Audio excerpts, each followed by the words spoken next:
Okay. What are we going to do today? And again, sorry, if these slides don't look exactly like the slides that you download, it's because I've made changes, but I will upload these slides and then you can get them after I've added all my notes and done whatever. So there are a couple of changes to the slides in a way that I think makes them just read a little bit better. And I've added one or two things that were not here before. That's not a question, eh? Okay. After studying this chapter, you will be able to describe and define the flows of funds through financial markets and financial institutions. We're going to explain how investment and savings, along with borrowing and lending decisions, are made. Well, we're going to see that essentially investment and borrowing, these things are linked. Saving and lending.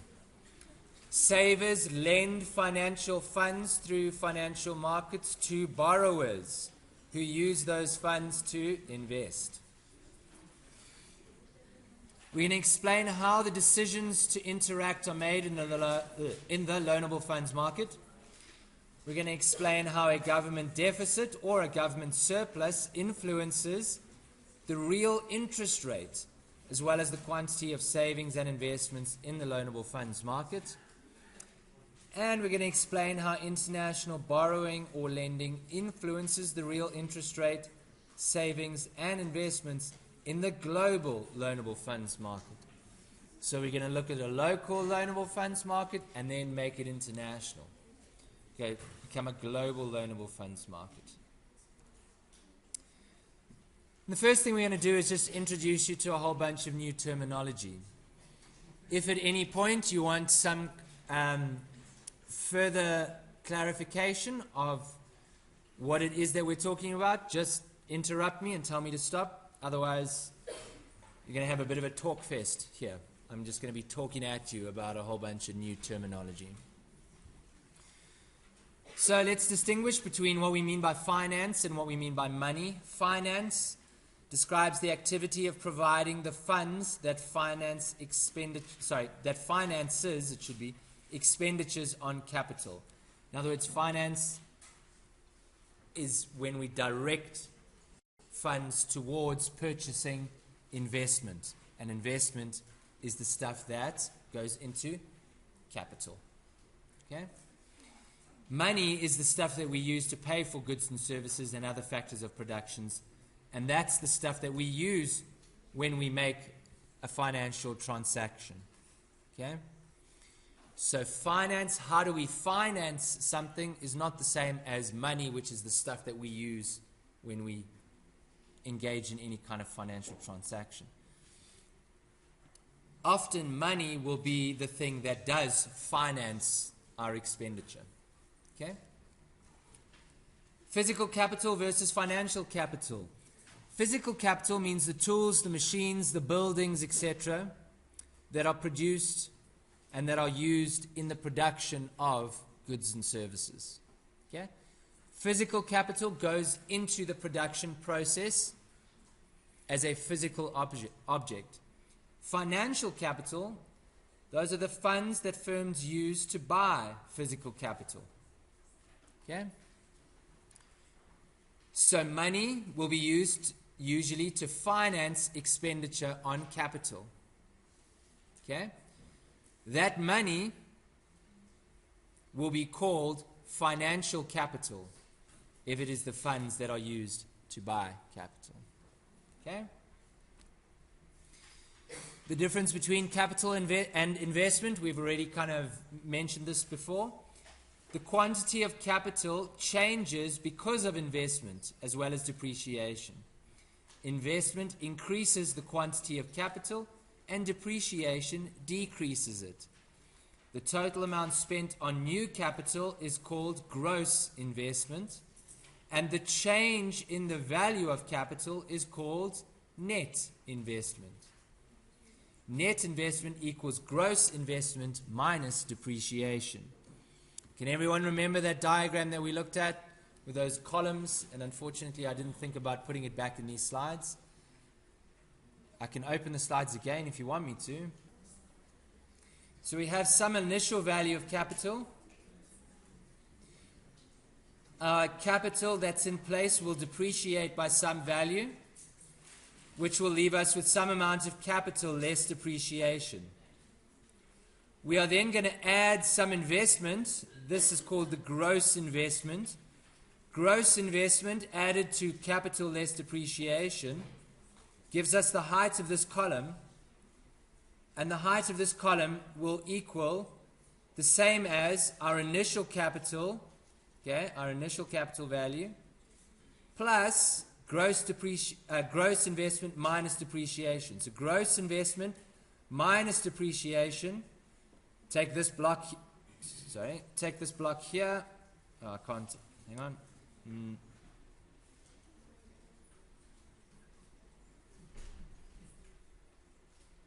Okay, so take this block here and subtract this block over here. So subtract that stuff out there, and this remainder part here is what is called net investment. So net investment added onto initial capital, and now we have net investment. Okay? If we took this entire gross investment and we added it to our initial capital,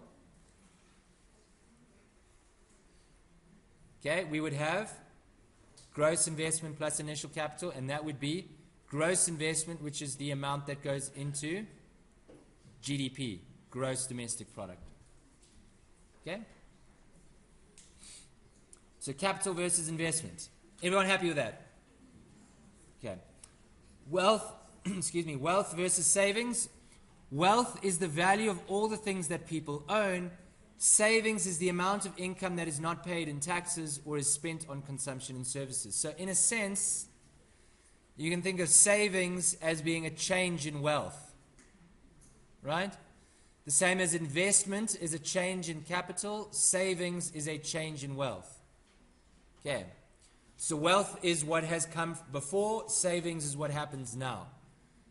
And whatever I save today goes into my wealth. And if I have negative savings, my wealth goes down. Financial capital markets. Saving is the source of funds that are used to finance investment.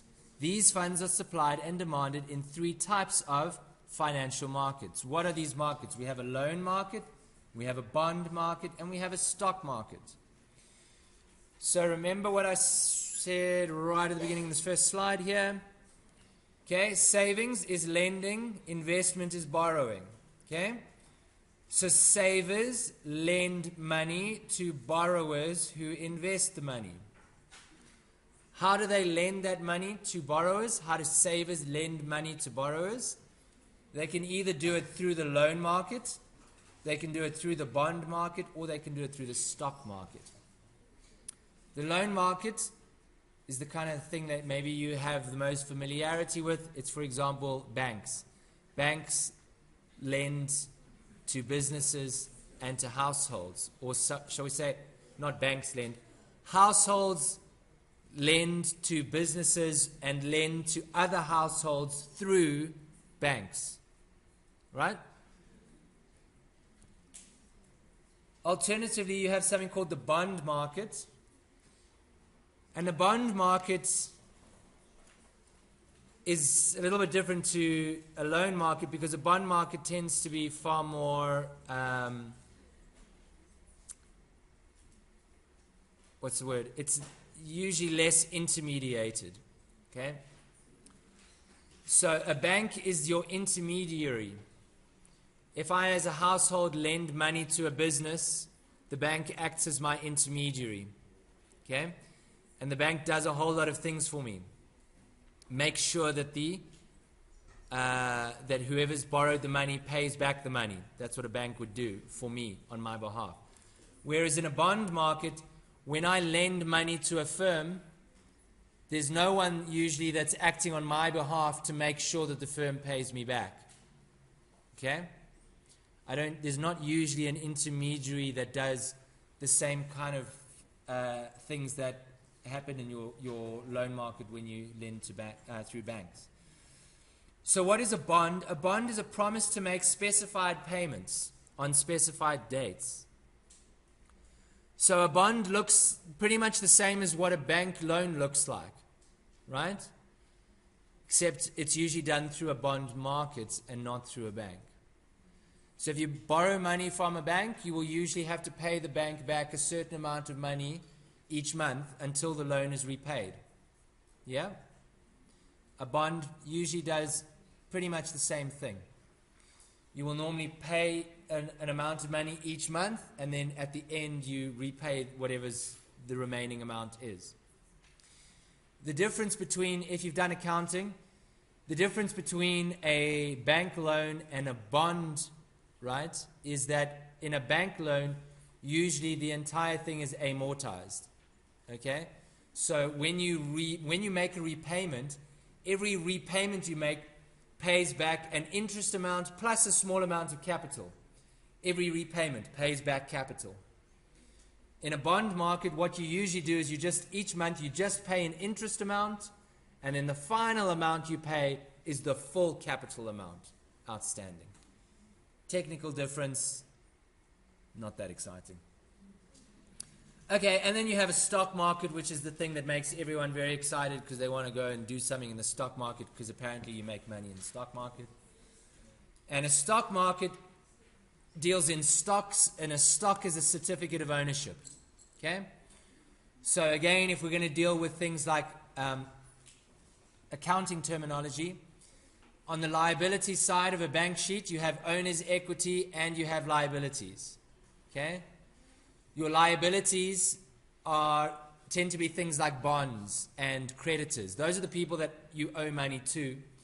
Whereas your owner's equity is funds that have been contributed to the business itself that actually belong to the business.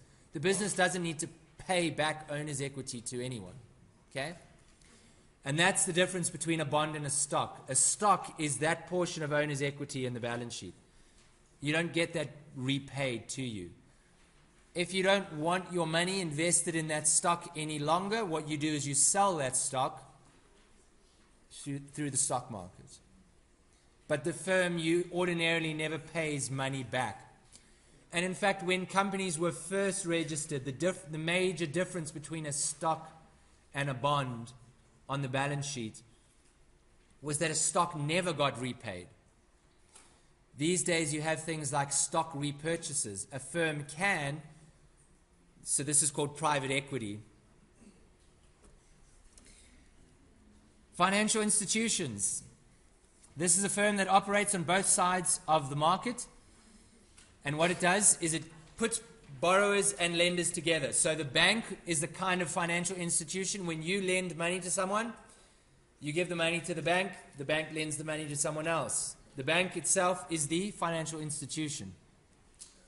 So your major kind of financial institutions tend to be commercial banks, pension funds, as well as insurance companies.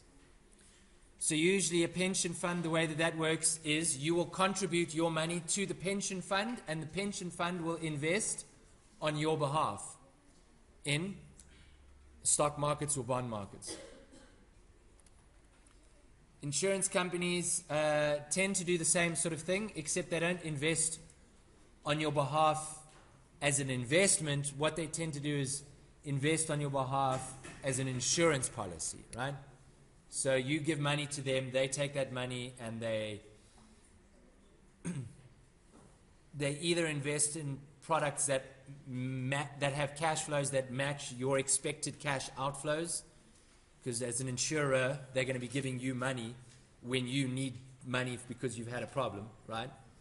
So what insurers will tend to do is invest in products that will have cash, that will pay cash to the insurance company in the way that the insurance company expects to pay cash out to you, right?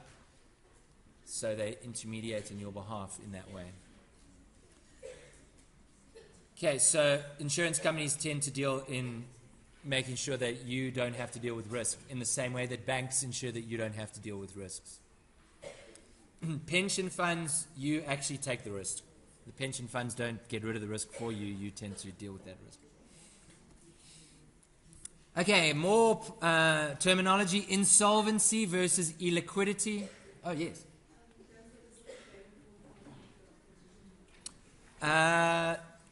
Technically, a reserve bank is not a fund. The reserve bank is, I suppose it could be a financial intermediary. It's not a financial intermediary that we normally deal with, though, or that any of these companies deal with. It's a very specific financial intermediary because it intermediates between banks, and it also intermediates between the government and other, like, foreign entities or other banks. Yeah, so yes, it would be a financial intermediary, just not one that we would deal with usually. Okay, insolvency versus illiquidity. If a firm's net worth is positive, then that institution is solvent. In other words, yes. Sorry, you are welcome to have a break. Let me just finish this point and then we can have a break. What do we mean by the net worth is positive? Again, if we've got a balance sheet, on the asset side of the balance sheet, you have the assets. On the liability side, you have both owner's equity and other liabilities. As long as your assets are, that number is bigger than other liabilities, then you are solvent. Okay? If those liabilities, if the size of those liabilities goes bigger than the entire asset side, it means the owner's equity is negative. Okay? Then you are insolvent. Otherwise, you are solvent. Now, this is different from illiquid.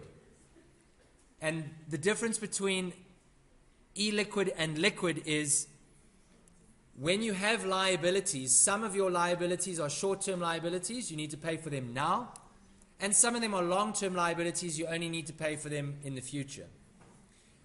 If you need to pay your short-term liabilities now, you normally need to pay for them like with cash or something like that. If you are unable to pay for your short-term liabilities now, you don't have enough short-term assets to pay for your short-term liabilities, then you are illiquid.